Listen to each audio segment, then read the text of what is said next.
Hello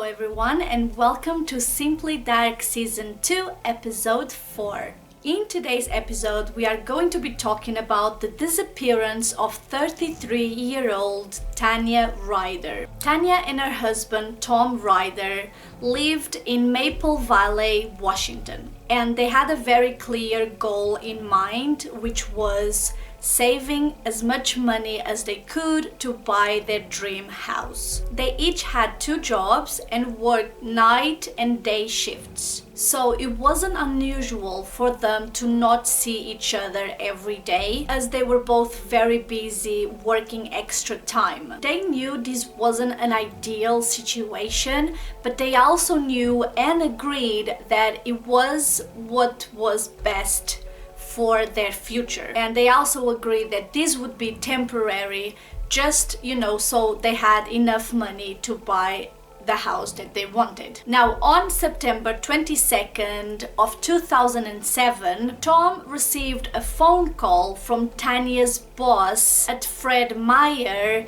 asking if everything was okay with Tanya, because she hadn't been at work for 2 days and she didn't even call to say why she didn't come to work. Tom gets really confused and worried because it wasn't normal for Tanya to miss work. She was always on time, and if she couldn't go for some reason, she would for sure call. And then he remembers that the last time he talked to her was on the phone, and it was on Wednesday evening. So it has been, in fact, 2 days since he last spoke to her. At this moment, Tom starts to panic. He calls family and friends. Nobody has seen her, so he then decides to call 911. He then explains to the operator that his wife is missing and he needs to file a missing person report. The operator asks him a few questions about Tanya and her mental health and concludes that she does not fit the criteria of a missing person, and tells Tom that he should continue to talk with her family and friends, and that he should also contact all the hospitals and jails in the area. I think that someone has done something to her. It's just that it doesn't meet the criteria for us taking a report. So at this time, we just need to continue checking the jails and the hospitals in the vicinity. So what you're telling me is, unless she turns up dead, you're not going to care. We don't go actively searching for missing people, sir. We don't go out looking for people that are missing. And the operator goes on to say that he should also check Tanya's bank accounts to look for any activity. So Tom hangs up, do all of this, but there is no trace of Tanya's anywhere. The next day, Sunday, September 23rd, Tom calls 911 again and explains to them that he called every hospital, jail, and morgue in the area and nobody heard from Tanya. And it also explains to the operator that he actually contacted Tanya's car dealership to ask them if the car had a tracker, which they replied, "We are so sorry, but that vehicle does not have a tracking device." The 911 operator then takes all necessary information from Tom and files a missing person report for his wife. On Monday, September 24, Janet Rhodes, an investigator from the sheriff's office, called Tom and asked him several questions about his wife, Tanya. Janet wanted to have as much information as possible in order to determine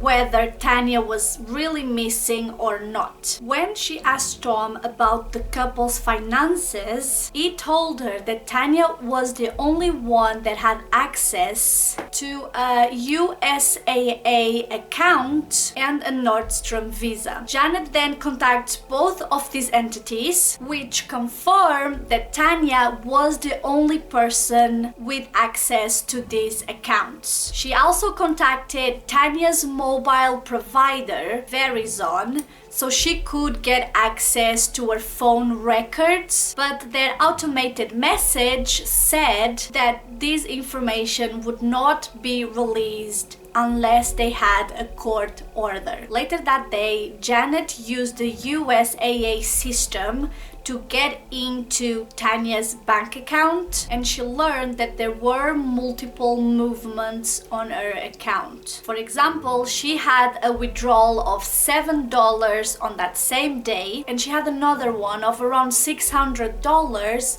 that she made in September 19. On Tuesday, she again checked her bank account and discovered that $1,000 transfer had been made from Tanya's savings account. So at this point, Janet believed that Tanya was not missing at all. Now, the next day, Wednesday, September 26th, Tom came forward and told Janet that in fact he did had access to Tanya's accounts. He said that he had misunderstood her earlier question about Tanya's account because he was extremely exhausted, and that all the bank activity was actually his. On Thursday, September 27, the sheriff's office were finally able to get Tanya's phone record, and in there was also included the cell tower of her last mobile phone activity. Using this information, King County deputies were finally able to locate Tanya's phone and also her car. And when police got to the scene, they saw Tanya's car plummeted into a 20 feet deep ravine. As they got closer, they saw a body hanging from the seat at a strange angle. It was jammed hard against the steering wheel and with the seat belt cutting against its chest. And then you can hear one of the police officers screaming, "She's alive." Tanya is then cut out of the car, taken to hospital and put into an induced medical coma so doctors could check all her injuries. She was severely dehydrated. Her kidneys were failing. She had a dislocated left shoulder, fractured ribs and vertebra, and her left clavicle has been broken into two. Her left leg had been so severely crushed that at one point doctors thought that they would have to amputate it, but thankfully they were able to save it. Now, while trapped, Tanya recalls seeing her phone rings loads of times, but she could not reach the phone. She felt so frustrated that she felt she needed to cry, but she was so weak and so exhausted that she could not physically cry. She remembers the car having a very bad smell of blood, sweat and urine, and she also recalls hallucinating. At one point she thought she was calling the emergency services, but they called her stupid and hung up. She also saw her dog, Lady, that actually had died years before, and she was just sitting in the car watching her. And she even got to a point where the pain started to fade and she felt as if she was standing in a meadow. And just to remind you guys, Tanya was trapped for 8 days. No food, no water, all she had was pain. But she survived.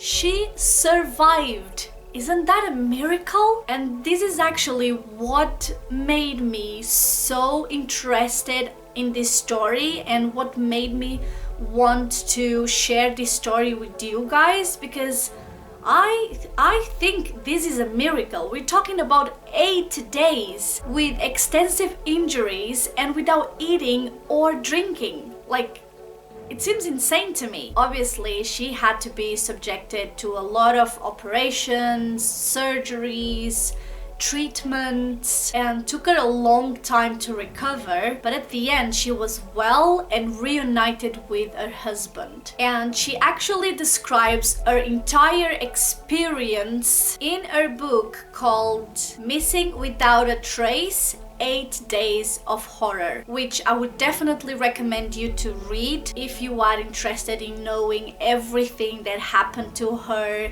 in detail during these 8 days. Also, I will leave all the information that I rather for this video in the description box below, so if you guys want to check it out, just go there. I have everything linked. Please let me know in the comments below what your thoughts are on this case. I always love to read and respond to your comments. Don't forget to like this episode if you enjoyed it. Don't forget to subscribe and join the family so you can see all my videos as soon as I upload them. Oh, and also, I almost forgot, let me know what you guys think about this background. Do you like this new little space? I'm actually filming in my living room, which I never did before. This is just a little corner of my living room, and I normally film in my studio. But right beside my studio, my neighbor is doing some changes to their house and there's a lot of noise, so I couldn't film there today. So I thought this little spot here would be a nice spot to film. Let me know if you guys would like me to keep filming in here instead of my usual setting. I don't know, I'm always looking for your feedback, just because sometimes I find my background kind of boring, and I don't know, just let me know which one do you prefer. Do you prefer this setting or my usual setting, and I will do whatever you guys like the most. That's it for me today, guys. Thank you so much for watching, and I will see you next time.